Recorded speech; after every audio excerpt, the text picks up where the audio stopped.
안녕하세요. 반갑습니다. 부동산 투자하는 세무사 하숑입니다. 원래 이번 주 토요일에 오프라인으로 특강을 준비했다가 코로나 단계가 내려가지 않아 영상으로 대체하기로 결정하였습니다. 추후 코로나 단계가 내려가면 오프라인 강의를 잡도록 하겠습니다. 제가 준비한 내용은 부동산 법인에 대한 세금과 개인 부동산 세금에 관한 내용입니다. 15분이라는 짧은 영상이라 현재 법인 대표님들이 신경 써야 하는 부분과 개인의 경우 올해부터 적용되는 중요한 부분에 대해 간략하게 정리해 보도록 하겠습니다. 총 3파트로 나누어 정리하였습니다. 첫 번째 파트는 법인 기장시 유의사항, 그 다음에 두 번째는 개인 양도소득세, 그리고 세 번째는 취득세 및 보유세에 관한 내용입니다. 첫 번째 파트인 법인 기장시 유의사항입니다. 성실신고 대상 법인이라고 말을 많이 들어보셨을 겁니다. 임대 수입, 이자, 배당 합쳐서 총 매출액의 70% 이상, 그리고 부동산 임대업을 주업을 하는 법인으로 매출액의 50% 이상이 임대 수입일 경우 성실신고 대상 법인이 됩니다. 성실신고 대상 법인이라고 하면 일단 세무서가 일반 법인보다는 좀 더 세밀한 정보를 볼 수 있도록 하는 부분이 있지만 그렇다고 해서 너무 걱정하실 필요는 없습니다. 그보다 옆에 써 있는 이 결손법인이라는 이 부분에 대해 더 신경 써야 될 것 같습니다. 결손법인은 수익보다 비용이 더 많은 경우 결손법인이라고 하고, 결손이 발생한 법인은 대출 실행에 제약이 있고요. 그리고 기존에 대출이 있다면은 연장 심사 때 불이익을 받을 수가 있습니다. 비용 파트로 넘어가 보도록 하겠습니다. 비용에서는 부동산 법인이 자주 발생하는 공사비와 관련된 사항입니다. 여기 보시면 자본적 지출과 수익적 지출이 있습니다. 자본적 지출의 내용에는 발코니 확장 공사, 보일러 교체, 방 베란다 확장 공사, 냉난방 장치 설치 비용, 샤시 등이 있고요. 수익적 지출에 보시면 도배장판 공사, 보일러 수리, 방범창 교체, 타일 욕조 변기 교체, 단순 부품 교체가 있습니다. 이 내용이 중요한 이유는 자본적 지출의 경우에는 법인 추가 과세 시에 비용 처리가 가능합니다. 즉, 법인 추가 과세에 대한 세금이 줄어들기 때문에 자본적 지출은 특히 신경을 써야 하며 비용 증빙을 더욱 신경 써서 받아야 될 것입니다. 그리고 대표님들이 많이 물어보시는 질문사항인데요. 급여는 얼마나 잡아야 되고, 상여는 어떻게 하고, 퇴직금은 어떻게 하는지, 이런 여러 가지 비용에 관한 질문들이 많습니다. 특히 접대비는 얼마나 써도 되는지 문의하는 경우가 많은데, 이렇게 설명하는 기준은 법인의 상황에 따라 다르고 매출액에 따라 다르다 보니까 평균적인 설명을 해보도록 하겠습니다. 여러분들이 알고 있는 청첩장 등 조의금도 경조사비죠. 경조사비는 건당 20만원씩 접대비 처리가 가능하며 평균적으로 월 한 3건 정도가 적당하다고 봅니다.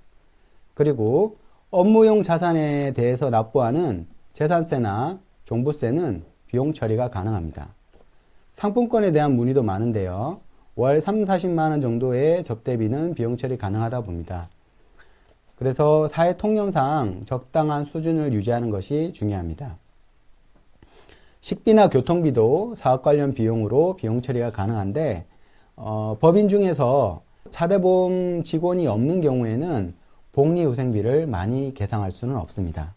또한 부동산 강의 수강료나 대출에 대한 은행 이자 비용도 비용 처리가 가능합니다. 법적 증빙 서류를 보면 세금 계산서나 계산서, 신용카드 매출 전표, 현금 영수증 등이 있습니다. 원칙적으로는 이러한 적격 증빙을 받아야 되는데 적격 증빙이 없다 하더라도 비용 처리가 가능할 수는 있습니다. 예외적인 사안으로 업무 관련성 입증을 하게 되는데 통장 이체 내역이나 견적서, 계약서 등을 증빙으로 제출해서 비용 처리가 가능합니다. 다만 이렇게 가산세 2%가 발생할 수 있다는 점에 유의하시기 바랍니다. 법인 추가과세에 관한 부분인데요. 부동산의 경우에는 법인세 외에도 추가과세가 발생하게 됩니다. 2021년부터는 주택의 추가가세가 10%에서 20%로 올라갔습니다. 그리고 분양권과 조합원 입주권에 대해서도 2020년에는 과세되지 않았는데 올해부터는 추가가세가 되기 때문에 여러분들이 조합원 입주권이나 분양권을 매도할 시 추가적인 세금이 부담한다는 것을 알고 계시면 좋을 것 같습니다. 두 번째 파트로 넘어가 보겠습니다. 개인 양도소득세입니다. 2010년 710 대책이죠. 올해 6월 1일부터 부동산의 단기 양도에 대한 세율이 인상되었습니다. 주택과 입주권의 경우에는 1년 미만 처분 시 70%, 그리고 1년에서 2년 사이의 처분 시에는 60%의 세율이 적용됩니다. 분양권의 경우에는 1년 미만 70%, 1년 이상 그 이후 되더라도 60%입니다. 이 개정사항은 2021년 6월 1일부터 적용이 되고, 이러한 단기 양도는 아무래도 단기 양도를 철저히 차단하겠다는 정부의 방침이라 보시면 됩니다. 다시 말하면 1년 미만의 경우에 주택 양도 시 70%의 세율이 적용되는데 지방세까지 합치면 77%의 세율이 적용됩니다. 정말 남는 게 없다고 보시면 되죠. 그래서 제가 간략하게 글을 적었는데 2년 미만 주택 단기 투자는 당분간 어렵다. 그리고 만약에 판다고 하면 올해 6월 전에 처분하는 것도 고려해 보셔야 됩니다. 그리고 2년 미만 입주권도 중과세율이 적용되며 분양권 세율은 더 무섭습니다.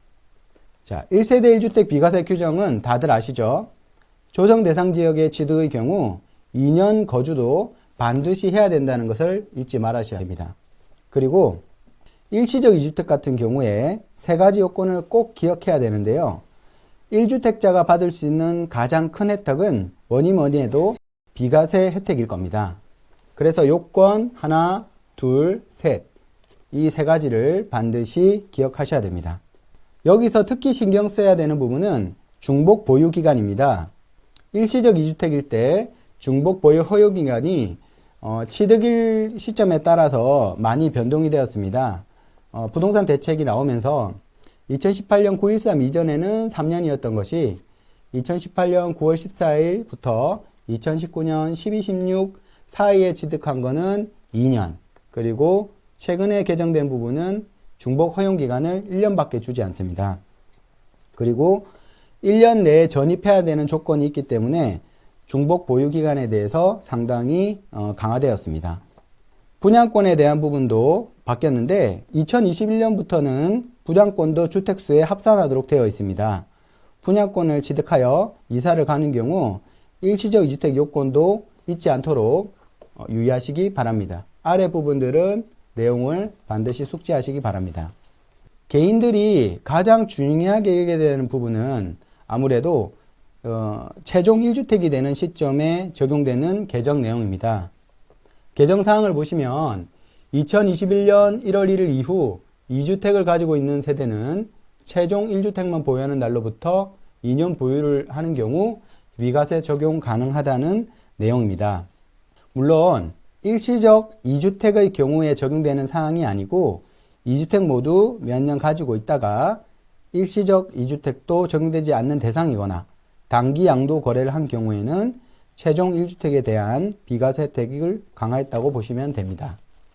여기 보시면 2주택자의 경우 일시적 2주택 거래가 아닌 경우에는 최종 1주택이 된 시점부터 2년 보유 및 거주 여건도 충족해야 하므로 기존 주택 비과세는 시간이 꽤 걸린다는 것을 감안해야 합니다. 저희가 그 중간에 투자하는 걸 짤짤이 투자라고 그러죠. 짤짤이 투자를 하는데 이런 투자를 한다면 어쩌면 그냥 다둑채자로 간다는 생각을 하고 투자해 볼 수도 있습니다. 그래서 제가 그냥 발상의 전환일까라고도 한번 적어봤고 1세대 1주택 비과세를 받으면서 상급지로 이동하는 사람의 경우에는 특히 유의를 해야 됩니다. 이 내용은 최근 기재부 유권 해석인데요. 최종 1주택이 된 시점부터 보유기간뿐만 아니라 거주기간도 모두 새로 기산된다라고 유권 해석이 나왔습니다. 그래서 반드시 보유기간과 거주기간은 새로 기산되니까 이 부분을 신경 써야 됩니다. 마지막으로 세 번째 파트입니다. 취득세 및 보유세인데요. 현재 부동산 법인이나 개인이 투자하기 어려운 이유는 아무래도 취득 단계에서부터 취득세가 너무 높다 보니까 쉽게 투자하기 어려운 환경이라고 할 수 있습니다. 그렇다고 투자를 안 할 건 아니시죠? 자, 케이스별로 케이스를 한 2가지 정도 해서 한번 보도록 하겠습니다. 실제로 투자한 사례입니다. 현재 경기도는 토지거래 허가구역입니다. 토지거래 허가구역이기 때문에 법인으로의 취득은 불가능합니다. 그 기간은 2021년 4월 말까지로 되어 있습니다. 그러면 2주택을 보유하고 있는 개인이 호재가 있는 지역에 추가로 주택을 취득하는 경우에는 괜찮은 투자일까요? 한번 제가 이렇게 의문을 한번 던져보았습니다. 그러면은 개인으로 취득하더라도 2주택 이상이니까 조정 대상 지역에 3번째 주택을 취득한다면 취득세율도 12.4%를 내야 되고, 그리고 종부세도 늘어나고, 이후에 처분은 가능할지, 이러한 다주택자 이슈라든지 최종 1주택 이슈들이 여러 가지로 고민해야 될 사항입니다. 1월 24일 날 GTX-C 노선에 대한 기사가 떴는데요. GTX-C 노선이 안산 상록수역에 정차할 수 있다는 기사가 떴습니다. 안산 상록수역 호재로 인해서 상록수역 인근 아파트 가격이 상승했습니다. 제가 실제로 25일 날 아침에 달려가 보았습니다. 그랬더니 이 안산 상록수역 밑에 있는 이 아파트들이 모든 매물이 잠기고 가격은 급등했습니다. 일단 물건 자체가 없었고요. 그래서 고민하다가 옆에 있는 고잔 푸른마을 5단지라는 아파트가 있었습니다. 여기서 도보로도 갈 수 있고 상록수까지 거래가 800m 밖에 되지 않는 가까운 지역의 아파트여서 시세를 보니까 오르지 않아서, 그리고 나름대로 다른 아파트들과 비교해서 저평가되어 있다고 판단해서 투자할 가치가 있다고 보았습니다. 여러분들께서도 물론 취득세가 높고 여러 가지 종부세 문제나 다주택자 문제가 있을 수 있지만 여러 가지를 면밀히 검토해서 투자를 결정하는 것도 괜찮은 투자라고 생각합니다. 케이스 2번을 보시면은 법인으로 투자한 케이스입니다. 공동주택 가격, 공주가라 그러죠. 1억 원을 초과하는 난구로 빌라를 법인으로 취득한 경우입니다. 이때 취득세율은 당연히 12.4%고요. 취득하면서 생각해야 될 게 취득세 문제, 보유하면서 종부세 문제, 이후에 처분이 잘 될 건지 처분에 대한 출구 전략도 고민을 해봐야 됩니다. 남구로 지도를 보시면은 저희 사무실 구로디지털 단지역인데요. 여기서 가깝습니다. 그래서 남구역에 이렇게 빌라촌들이 있습니다. 빌라 밀집 지역이 있고요. 그리고 이 옆에 있는 사진들은 남구로 빌라촌이라고 해서 이렇게 빨간색으로 노후도가 나옵니다. 그래서 농도가 짙을수록 노후도가 더 이제 오래된 거죠. 남구로 빌라의 경우에는 공공 재개발 호재로 인해서 투자자들이 많이 몰렸고 현재도 매물이 없는 인기가 높은 지역입니다. 공주가 1억 이하는 정비구역이 아니라면은 법인으로 취득하더라도 취득세가 낮습니다. 그런데 저는 공주가 1억 넘는 금액을 투자를 하게 됐는데 일단 갭이 4천만 원 정도로 낮았고, 그리고 취득세를 낸다 하더라도 취득세는 높았죠. 많게 냈는데 1억 이하짜리보다 갭도 적고, 그리고 더 투자할 만한 가치가 있었습니다. 그래도 여전히 취득세 문제나 종부세 과세에 대해서 고민해야 되기 때문에 여러분들이 투자할 때 그런 부분도 고려해서 투자를 하시면 될 것 같습니다. 자, 취득세 보시면은 조정 대상 2주택이면 8%, 3주택이면 12%, 법인은 단일세율 12%죠. 그래서 취득세가 상당히 높습니다. 종합부동산세 보시면은 법인의 경우에는 조정 대상 지역 1주택 또는 2주택 경우에는 3%, 조정 대상 지역 2주택 이상일 경우에는 6%의 고율의 세율이 적용됩니다. 그리고 종부세 공제 한도도 폐지되었죠.